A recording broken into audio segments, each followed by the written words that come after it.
didn't have anything to do with meeting my relatives, could it? Well, you do make them sound awfully formidable. They are formidable. So are you. That's why I think you'll get along just fine.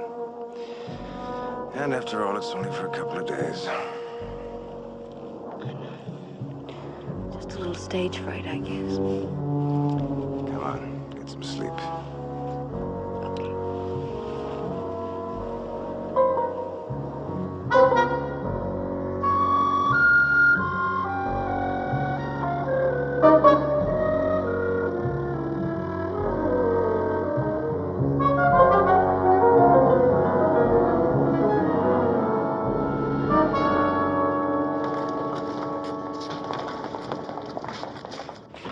Sleepy?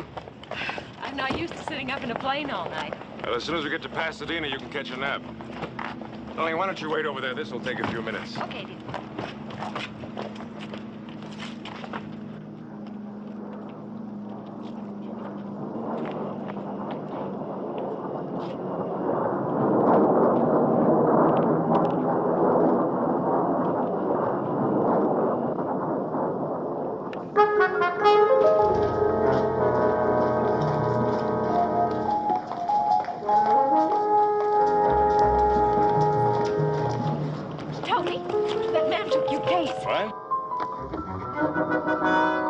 He's going off with your case. That must be his. Hey, Don, you're right. Come on. Hey, mister! Hey, taxi!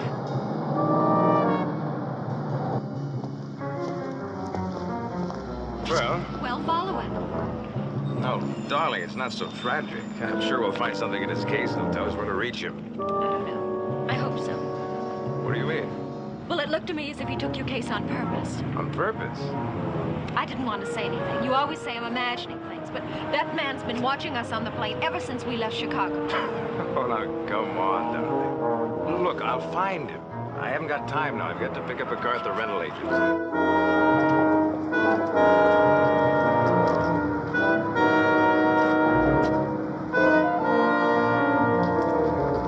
An attaché case, a classical ingredient in tales of cloak and dagger. Well, was the young lady correct? Was it switched on purpose? Well, as sure as my name is Boris Karloff, the contents of that case will soon trap these two young people in a web of terror. Alice, the bewildered bride, doesn't yet know that her husband's life will depend upon her silence. She'll become a girl with a secret. That's the name of our story. Our principal players are Miss Fay Bainter, Mr. Paul Hartman, Miss Myrna Fahey, Mr. Rhodes Reason, Miss Cloris Leachman, and Mr. Harry Ellaby. We assure you, my friends, this is a thriller.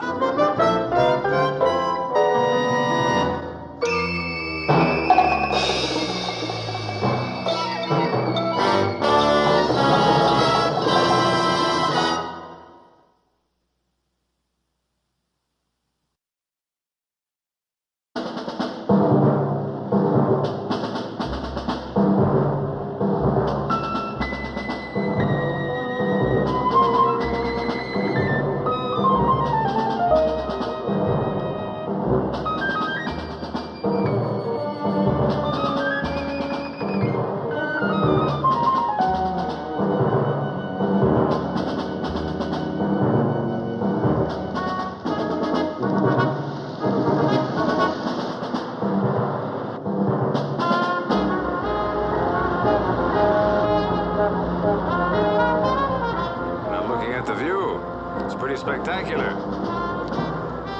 I'm so sleepy, dear. Okay, the view will keep. Go to sleep, baby.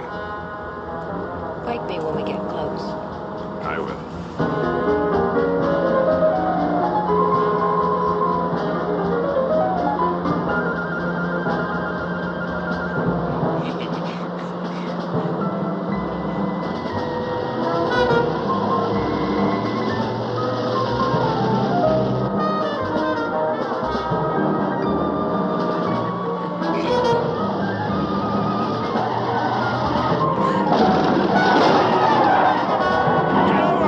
Get over!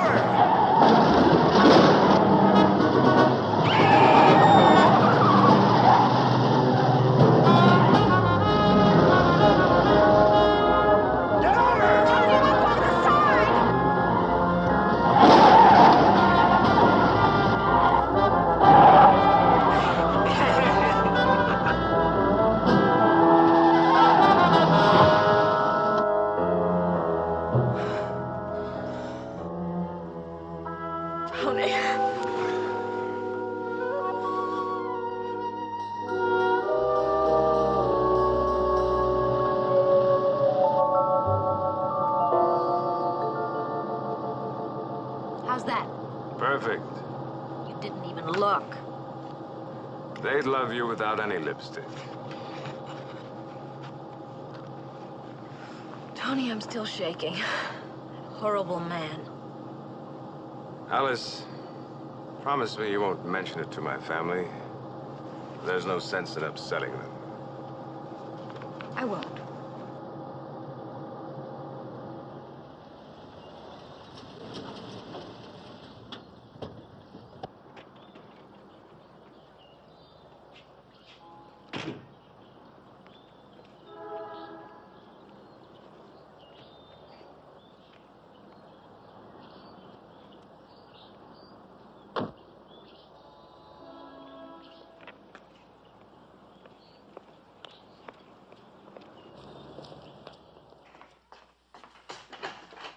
Oh, Mr. Tony.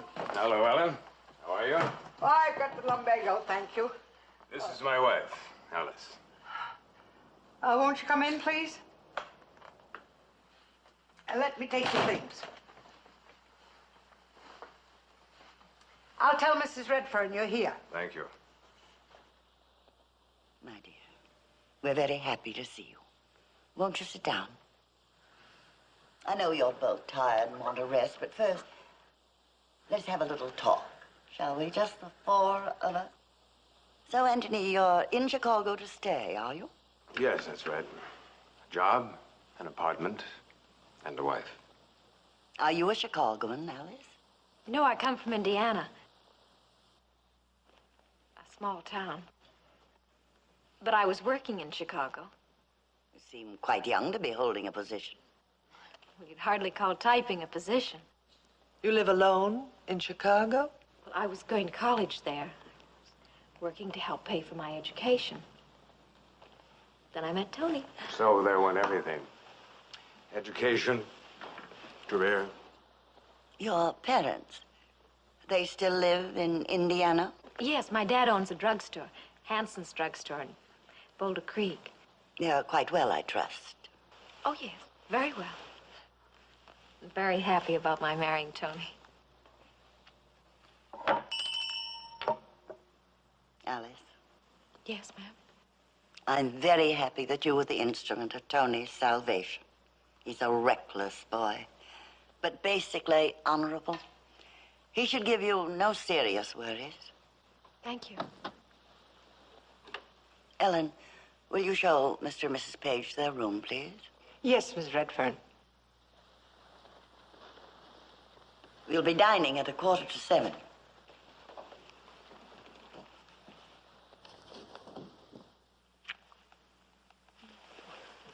Tony, I just want you to be proud of me. I am proud of you. Now, why don't you take a nap? By the time you wake up, I'll be back. Back? Where are you going? Well, it's my fault. We forgot to get something for Gran. I'll go with you. No, you get your sleep. There's Uncle Greg and Cousin Bee coming up, remember? And, darling, please wear those earrings I gave you tonight, for Gran's sake.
just messed me up with that attaché cased bit.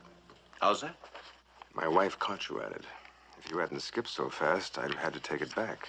Did you get a chance to study the information?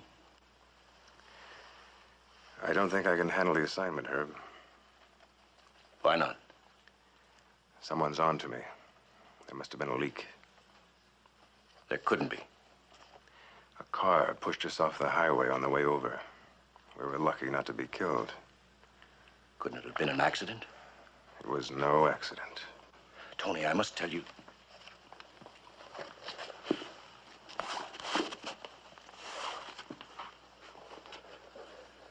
Tony, you're the only man for this particular job. Now, let me fill you in on the facts. Then you can make up your mind.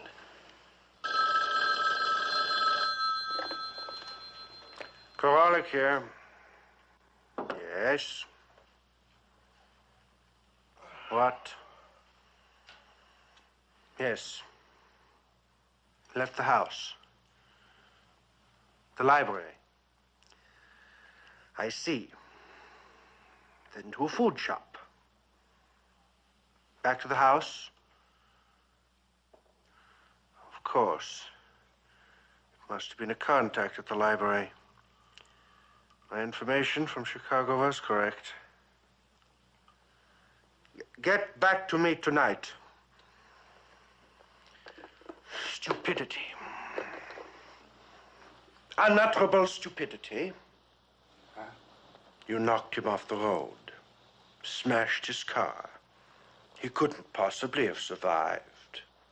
What's that? Page. That was a report on our friend, Mr. Page. He got home, paid a visit to the library, then went to some food shop. Does that sound like the activities of a dead man? I don't know how. I tell you, I can't figure how. Mr. Corlick, you said make it look like an accident if you'd let me use my gun like I wanted to. Be quiet, Blucher. Look, next time I'll make sure I'll... Don't be more idiotic than you are. Do you think they'll let you get near him again after your blunder? They'll keep him covered around the clock.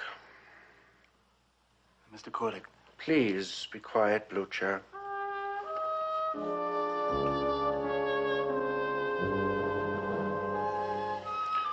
Have to work this out.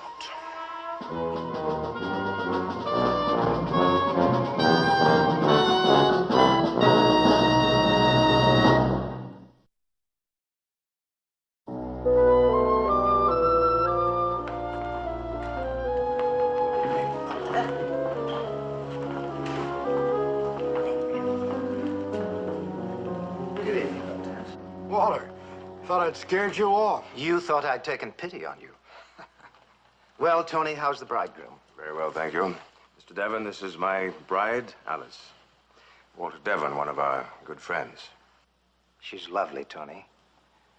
But then we expected that. Are you going to be with us long? A few days. It's our honeymoon, you know. You might call it a tour of inspection, except that we're the ones who are being inspected. Anthony, that's rude. Still the black sheep, eh, Tony? A bit on the gray side these days, I'm afraid. Shall we have at it? You two still battling? Chess isn't a battle, Tony. It's a conversation. Your uncle makes a move and I refute it. Then he refutes my refutation. It's really quite fascinating. I can imagine. It was your move. Coffee? Yes.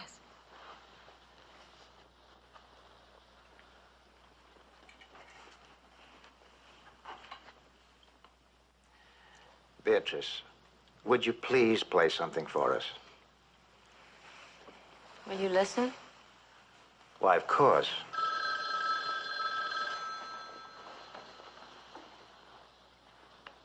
Telephone, Mr. Page. Long distance. Oh, thanks, Ellen. Just a minute.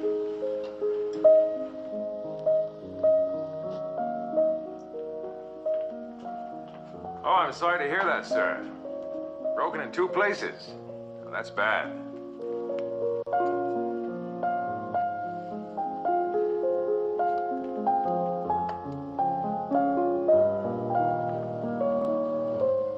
Yes, sir.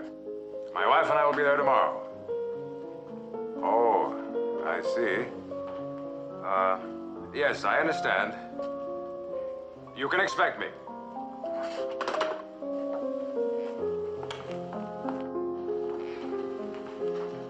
Well, that does it.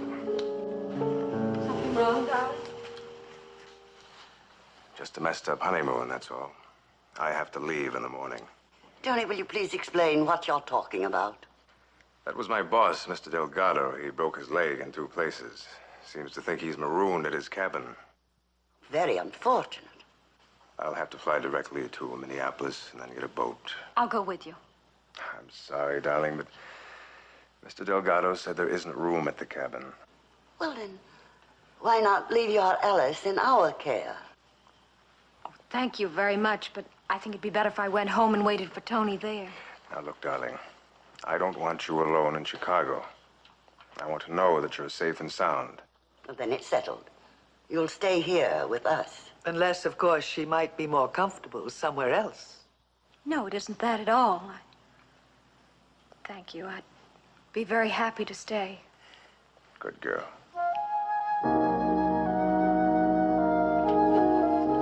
Come in.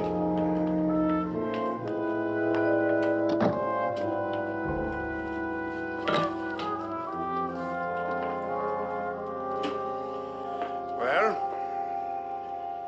He's flying to Minneapolis in the morning. Minneapolis? No, Devon. There is nothing in Minneapolis. But that's what he told his family. His employer had an accident near Minneapolis. He received a telephone call to fly there tomorrow. It makes no sense. Granted, he is flying somewhere tomorrow, but we have to find out is where. I can't very well ask him. Devon, I don't think you realize the importance of your finding out what Page is doing. If he succeeds, our whole operation will go down the drain. But you may be wrong. He may not be working for them. In my business, I can't afford to be wrong. I've paid you a great deal of money during the past 6 months to stay close to the family and find out just what Page is doing. I have received very little for my money. I have told you whatever there was to find out. Then you'd better find out a little more, Devon, and quickly. You'd better find out where he really is going tomorrow. I'll do what I can. You'll find out.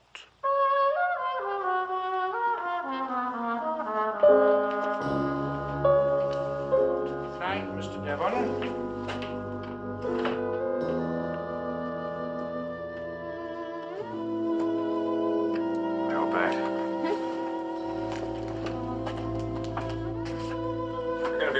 Darling? Mm-hmm. Of course.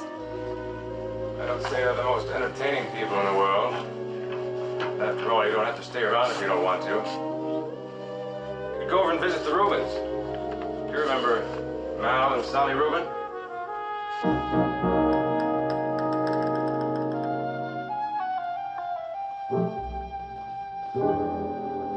You're not going to Minneapolis at all, are you? You're going to Mexico City.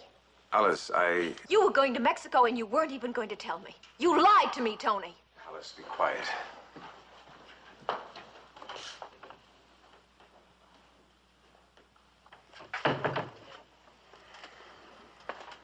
Tony, why didn't you tell me?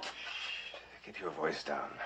Now, let's forget it. I can't forget it, Tony. You've got to explain. There's nothing to explain now.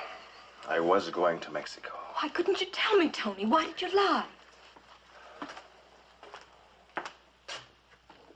There were other lies, too, Tony. In Chicago. I didn't say anything. Tony, I'm your wife. Alice.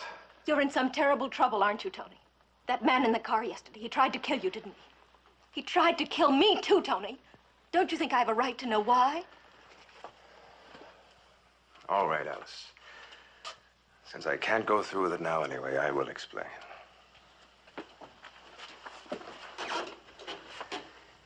My work in the building business, that's not my real job. I mean, I work at it, but it's really a cover for more important work. Are you a government agent?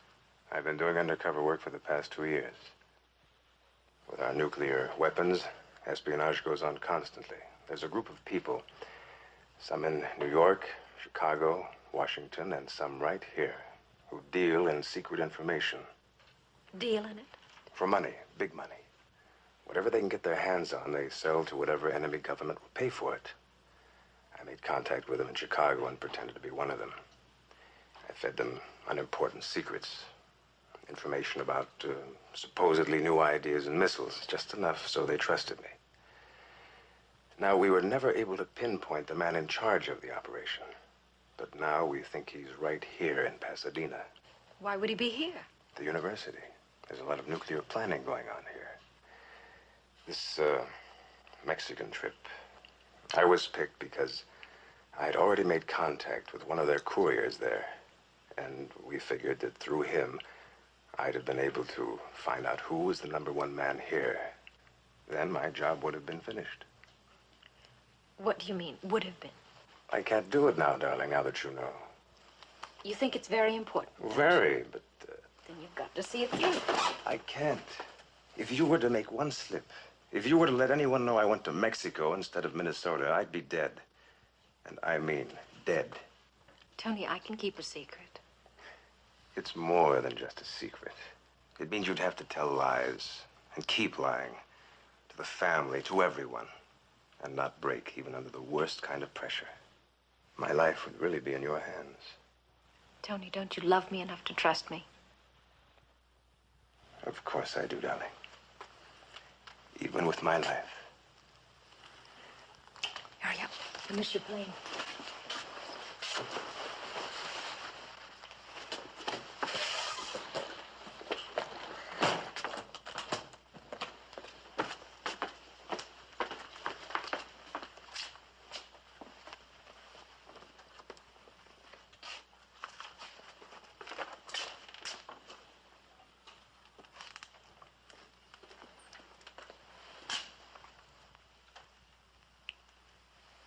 It won't take more than a few days. Thank you, darling.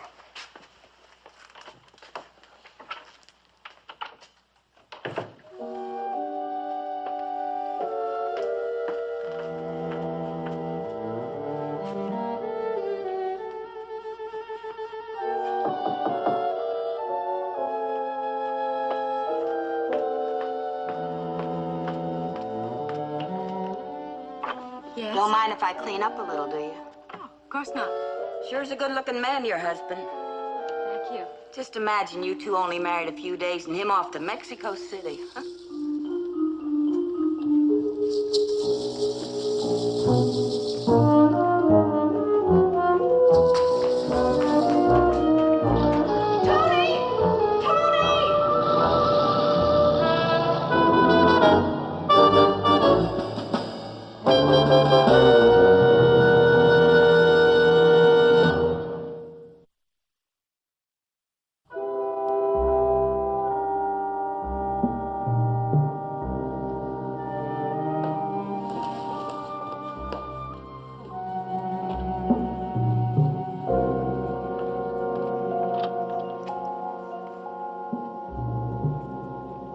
Mrs. Peel, how did you know my husband was going to Mexico? You was talking real loud. Couldn't help it here.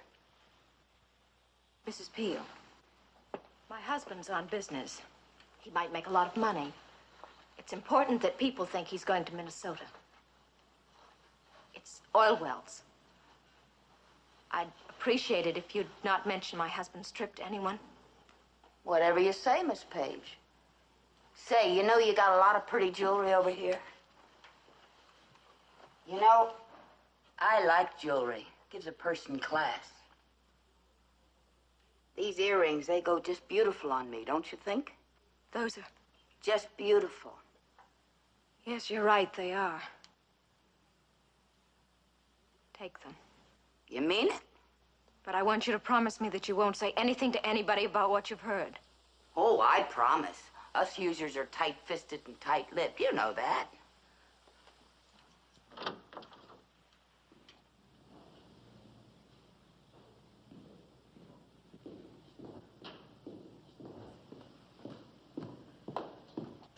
Tony get away all right? Yes. Sort of mysterious, isn't it? Mysterious? He's slipping away like that. Secretly. I think something's going on. There is something going on. His employer's had an accident. That isn't what I mean. Tony used to go around with a lot of strange people. No one ever knew what he was doing or where he was. I'm sorry you had to get stuck here with all of us zombies. It was really unforgivable of Tony. I don't think you're a zombie. Yes, I am. We all are. How Tony managed to escape it, I don't know. Have you had your breakfast, Alice? No, I'll but... see to it.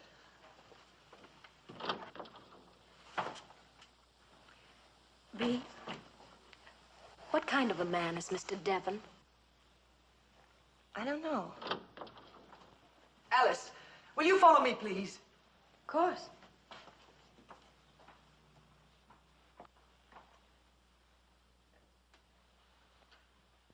Those earrings belong to the family. They're priceless heirlooms. Mrs. Peel says you gave them to her. Take them away from us. Just a moment. They belong to me, you know. They're family heirlooms. Yes, but Tony gave them to me. You're out of your mind. Aunt Hortense, please. There's nothing to get upset about. Please don't make a fuss. Fuss? Would you not mention this to anyone? I have a reason. Please believe me. What reason could you possibly have? And what does this cleaning woman mean to you? What favor has she done you? I'm sorry. I can't tell you. You've got to trust me. Indeed.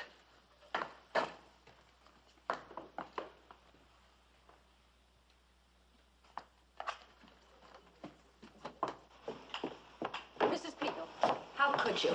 How could I what? Wear them in here. You knew what would happen. Look, I'm a human being. I figure I can wear whatever I want, where I want. She don't scare me, that Hortense, not one little bit. Just because she's got a big house and a big mouth, she... Mrs. Peel, will you please take off those earrings and give them to me?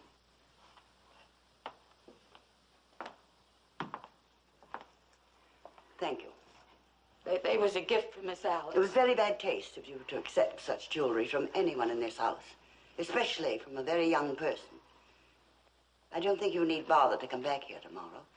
If you'll tell me what's owing you in wages, I'll be glad to see that you receive it. Alice, I'd like to see you in the drawing room.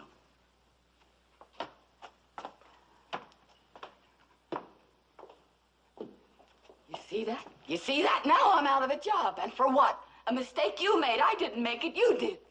Well, you just wait till that Duchess finds out a few things about her precious grandson. Mrs. Peel, you made a promise to me. Yeah, and you see where it got me, huh? If you keep quiet, I'll give you $300. It's all I have.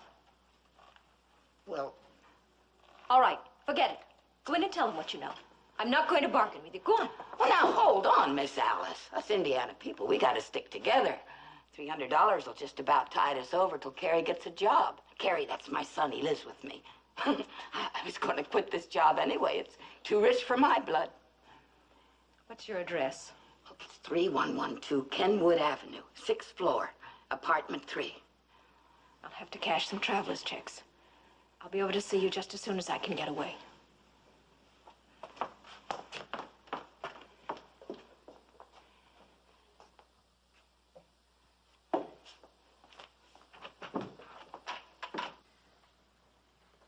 Please understand, Alice, this is a conversation, not a lecture. Why did you give these earrings to Mrs. Peel? She admired them. I didn't realize they were so valuable. The monetary value is the least important consideration. In our family, we cherish tradition, memories. I'm sorry, Mrs. Redfern. Sorry, Gregory. Oh, no, not again. I'm afraid so.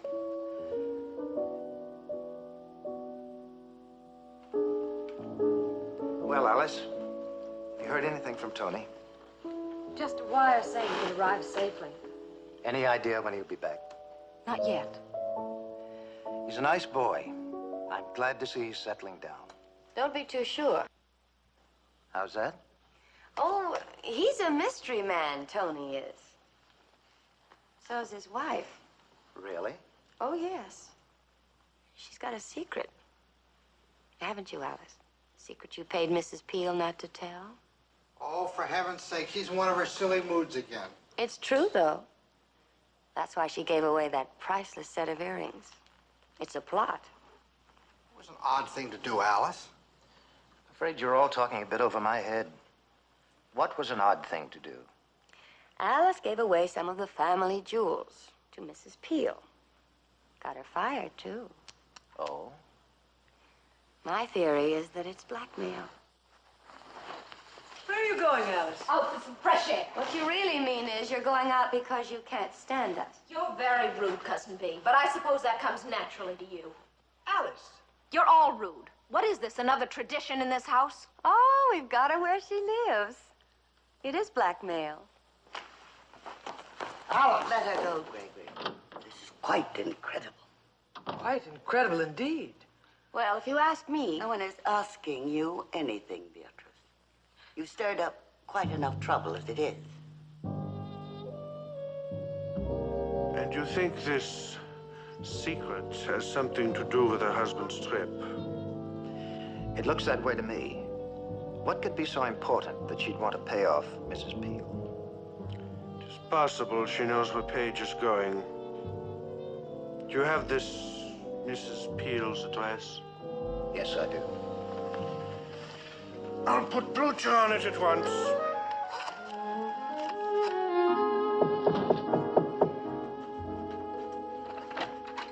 Gee, I was beginning to think you wasn't going to come.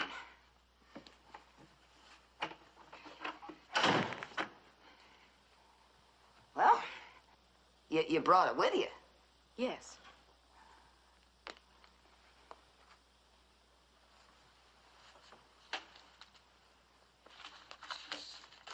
What you've just done is blackmail, Mrs. Peel. A crime you could go to jail for. And if you don't keep your side of this bargain, I will see that you go to jail for it. What are you talking about, blackmail? Sounds like blackmail, what you're saying. Good night, Mrs. Peel. Who is it? I'm a friend of the Redferns. I gotta talk to you. Just a minute.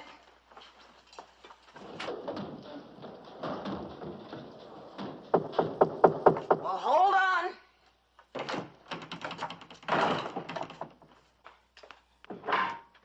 What do you want? Mrs. Peel? Yeah, what do you want? I came here because I'm a friend of young Mrs. Page's. The girl's in trouble. I want to help her. Well, I don't know nothing about that. You don't have to lie to me. She told me all about it. Yeah, well, if she told you all about it, why talk to me? Well, we need your help.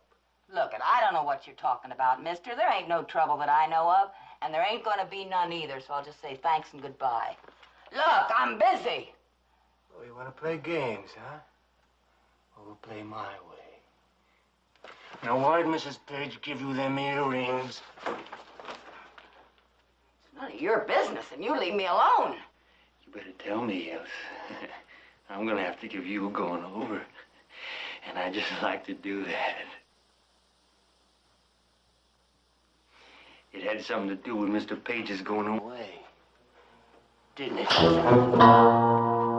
out of your mind. Now stop it or I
Tony has married you and left you here.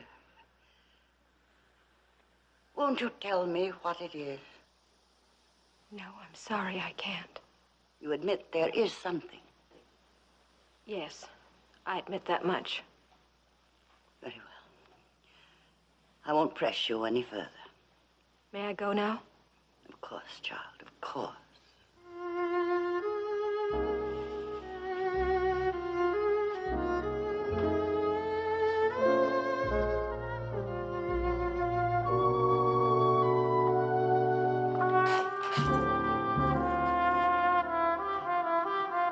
Alice, can I see you in the drawing room?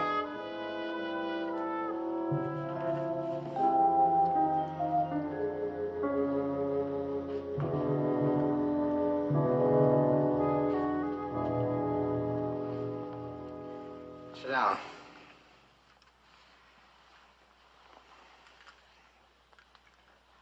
Alice, Mrs. Peel is dead. Oh, I'm very sorry to hear that. Her son, Carrie, telephoned me. Now, look, I want the truth. Tell me, what do you know about this? Why should I know anything about it? Now, look, no lies now. Hank Bowman of the bank was in touch with me. You cashed $300 in traveler's checks there, didn't you? Yes. On Mrs. Peel's body, they found $300. You gave Mrs. Peel that $300, didn't you? Yes. Why? I was responsible for her losing her job. When she needed money to get started someplace else, I felt I should be helpful if I could. Then you weren't bribing her to keep quiet about something, as B suggested?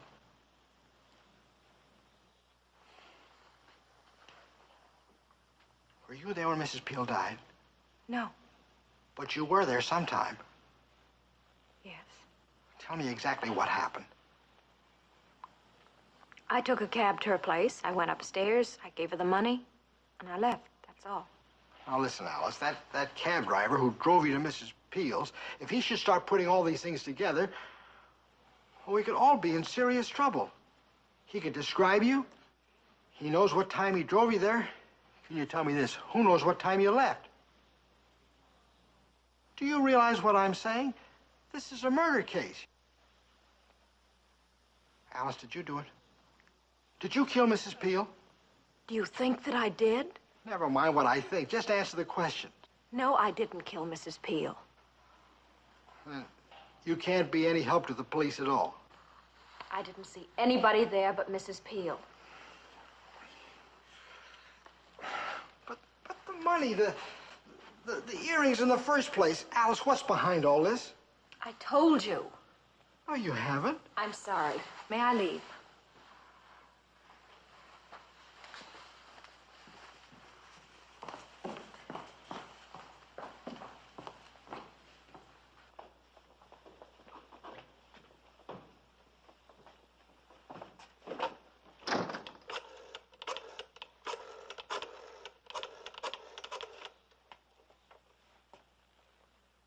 Hello, Walter. Oh, I'm glad I caught you in. This is Greg. I'm sorry we're late. Something came up. Let's talk about it after dinner, shall we? Talk about what? What's going on? First Alice has secrets, now you two. Everybody has secrets. Please, Beatrice, this doesn't really concern you. Then whom does it concern? Alice? Why should you be so concerned about Alice? Always Alice. Ever since she got here, you... B, that'll be enough. Just a moment, Greg. Alice is my grandson's wife. If this concerns her, I wish to hear it. We'd rather hope to spare you, Mrs. Redfern. But your Mrs. Peel is dead. Go on, Walter. Apparently, she was pushed down a flight of stairs by someone. I think possibly you, Alice, might know who that person is. Alice, I think you'd better explain. I told you all I can. I will not be questioned further. Please excuse me. You can't just walk out. Can't I? If Alice knows anything, she must tell the police. Must? 5 will get you 10, she won't. Oh, the disgrace. Gregory, you have to make Alice tell you what she knows before it gets into the paper. You'll all be in the papers unless we get the truth. How do you get the truth out of that girl? I tried. You're not going to like my proposal, but it's the only way I know to handle this. You're going to send a tray up to Alice, aren't you? Surely. I happen to know that Beatrice takes sedatives from time to time and that they're tasteless. Isn't that right, Beatrice? I think it ought to be possible to put enough into her food, oh, no, not enough to harm her in any way, simply to permit me to take her tonight to a friend who I think can be induced to help us. He's, well, a sort of doctor. You sure it wouldn't harm her? Of course. My friend would give her a bit of sodium pentothal. She'd wake up feeling fresh and, well, you know, nowadays, secrets are extracted as painlessly as teeth. B, give me the sedatives. B, come on, I know you've got them. They're in your pocket. Beatrice, do as you've been told. But, Mother, it isn't fair. It isn't right. You can't take her mind from her. The sedatives.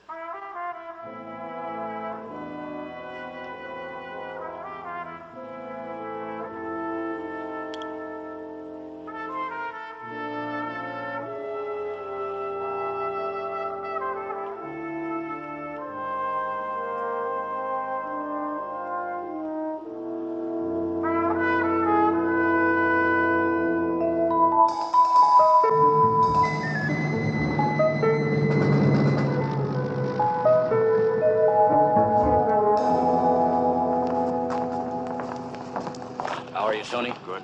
Say, tell me about Alice. Is she all right? Well, that's just it, Tony. No one seems to know where she is. I tried to contact you, but... But what? Get it out. She disappeared from your grandmother's house last Thursday around 7:15. Seems she's mixed up in a homicide. What the devil are you talking about? Well, the old woman at the house, Mrs. Peel, the cleaning woman. Yes? She was killed. The police think that Alice might be a witness. So where is she? We just don't know. You better phone the old man. You phone him. Tell him I've got enough to nail our friend Devon and his boss. But first I've got to find Alice. Give me the keys to your car.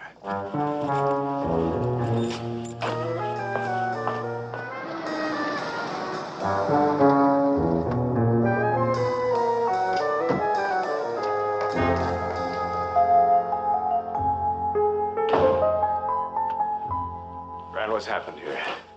Where's Alice? Don't worry, Tony. She kept your secret. I don't care about that. I just want to know where she is.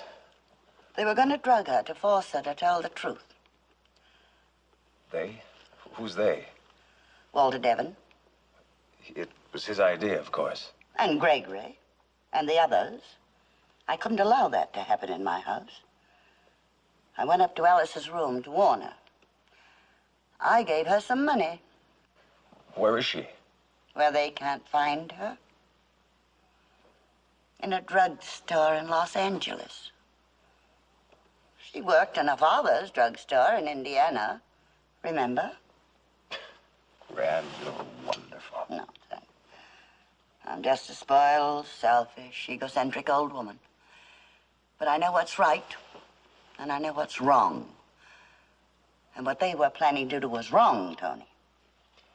Do you, know? Not a thing. Except that Alice has a secret. I was curious, of course. I even questioned her. After she'd given your mother's earrings to Mrs. Peel. But she wouldn't tell. Not me or the others, no matter what they did to her. And, Tony, they did a great deal. Now, Gran, you're sure that no one else knows where she is? No one but us. What's the address of the drugstore?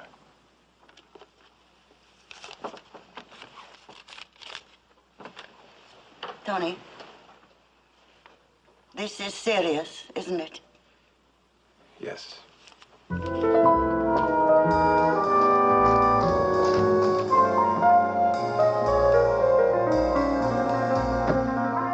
Here he comes.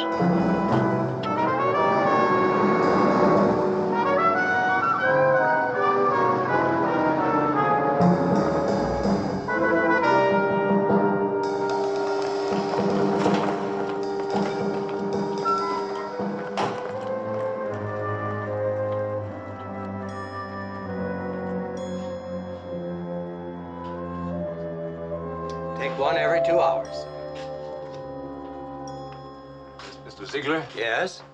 I'm looking for my wife, Alice Page. We have an Alice Hanson. That's her. Is she here? In the stockroom. Alice? Alice? Tony. Oh, Tony, thank God you're safe. Are you all right? Oh, I am now. Tony, I was so worried, not hearing, not knowing what was happening. It's all over now, darling. I'm so glad. Gran told me what happened. I'm proud of you. The way you kept my secret. She said... Yes, Tony. She kept it too well. Lock it. Too bad you double-crossed Coralic, Tony. Now we're going to have to kill you. Tell your friend to put the gun away, Devon. You're all finished. You think so? I've got enough on Corlick's activities to put you all away. But if they don't get the report, it won't do them any good, will it? And you haven't had time to turn it in. You don't know that. Just stand there quiet, mister. You just arrived this morning. We figured that you'd go looking for your wife first. Well, if we kill all three of you, nobody will ever know about that report. They'll know you did this. No, they won't. It looked like a holdup that went wrong. All right. Take care of the girl first.